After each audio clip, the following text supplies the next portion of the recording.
Sam, à partir de ce lundi, c'est 3 jours de deuil national, mais nouveau rebondissement dans l'affaire de l'attentat de l'hôtel Radisson avec le groupe du Front du Massina qui revendique lui aussi l'attaque après celui du groupe djihadiste Al-Mourabitoum. Et rappelons toujours que les assaillants ne sont pas encore identifiés. Ils auraient aussi 4 complices qui sont toujours recherchés par les autorités maliennes. Et hier, le président Macky Sall, qui était en visite à Bamako, a rappelé que dans la zone CEDEAO, tout sera fait pour traquer ces assaillants. Aussi, les pays sont invités à être plus vigilants et aussi à renforcer leurs dispositifs sécuritaires pour mieux assurer la sécurité des populations.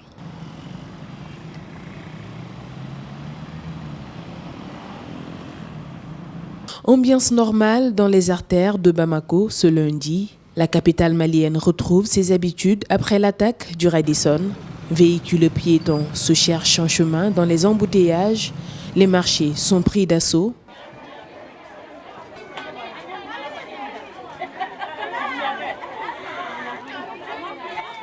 Pour ce citoyen, rien à signaler. Sa journée d'aujourd'hui se passe bien. Lundi se passe très bien. Bon, depuis après les événements, les gens sont là, tout le monde va à ses occupations. Il n'y a pas tellement de problèmes. Je pense qu'on est là, on se tient comme on peut. Même son de cloche pour Ibrahima Konombe, mais lui prie pour qu'il n'y ait pas d'autres perturbations. On travaille comme d'habitude. Après l'attaquement, on a peur d'avoir, mais il n'y a pas d'autre problème encore. Bon, jusqu'à présent. Même les écoles ont fonctionné ce lundi, à l'exception de l'école française qui a stoppé ses cours. Pas moyen d'y accéder. Toute la zone est sécurisée par des militaires lourdement armés. Aucun commentaire, même les prises de vue sont interdites. Comme vous le voyez sur ces images, la vie suit son cours normal. Ce lundi, à Bamako, les populations vaquent librement à leurs occupations. Les agences sont ouvertes ainsi que les hôtels, à l'exception de l'hôtel Radisson Blu qui est fermé pour des besoins de l'enquête scientifique. Et là, nous sommes justement devant un hommage rendu aux victimes qui ont eu à perdre la vie le vendredi lors des attaques. Monsieur le Président de la République, Madame frères et amis, au moment où je le fais au nom du Sénégal, je le fais également au nom de l'ensemble des peuples de la CEDEAO.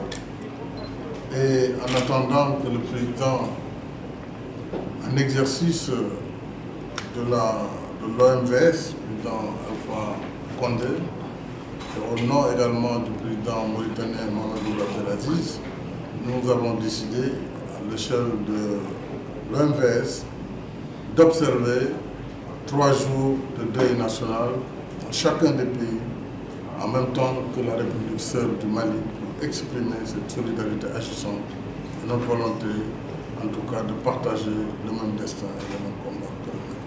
Merci. Dans la qualification de nos systèmes éducatifs, dont il continue d'avoir souci égal à notre actuel Premier ministre, Modibo Keïta. C'est donc le Sénégal, et dans toute sa vivacité, dans tout son dynamisme, dans tout son panafricanisme, le plus brillant, le plus méritant, qui est aujourd'hui au chevet du Mali. Nous ne saurions être étonnés de ça, tant tout nous lie, la géographie, l'anthropologie, une histoire politique commune. La Fédération du Mali n'est pas très loin. Et nous continuerons dans cette veine-là que nos prédécesseurs avaient vu, ils avaient vu juste. Quelle forme cela prendra dans le futur, mais cela est dans l'histoire. Nous sommes condamnés, Sénégal et Mali, à cheminer ensemble pour le meilleur et pour la prospérité de nos peuples et pour l'Afrique. Je suis très ému en accueillant Macky. Merci. Votre présence, Monsieur le Président de la République, parmi nous cet après-midi, montre l'attention toute particulière que vous ne cessez de manifester à l'égard des forces de défense et de sécurité. Nous vous en sommes très reconnaissants et cela nous motive davantage à rester fidèles à nos valeurs républicaines et à continuer de mériter votre confiance et celle de la nation tout entière. Le contingent de policiers sénégalais a appuyé les forces de défense maliennes dans le processus de libération des otages de l'hôtel Radisson Blu vendredi dernier. Leur courage, leur bravoure et leur professionnalisme a été hautement apprécié. Notre pays, vous le savez, est très engagé pour la préservation de la paix dans le monde. Ce n'est pas un hasard si nous sommes le 7e pays contributeur en termes de troupes aux Nations Unies. J'ai pu donner des instructions au chef d'état-major général des armées, au haut commandant de la gendarmerie nationale et au directeur général de la police nationale, à travers leurs ministres respectifs, le ministre des Forces armées et le ministre de l'Intérieur, pour que des mesures spéciales soient prises en matière de matériel de protection pour nos unités engagées au Mali. De nouvelles mesures qui viennent renforcer l'engagement du Sénégal dans la lutte pour le retour de la paix dans la République sœur du Mali.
Président, nos condoléances.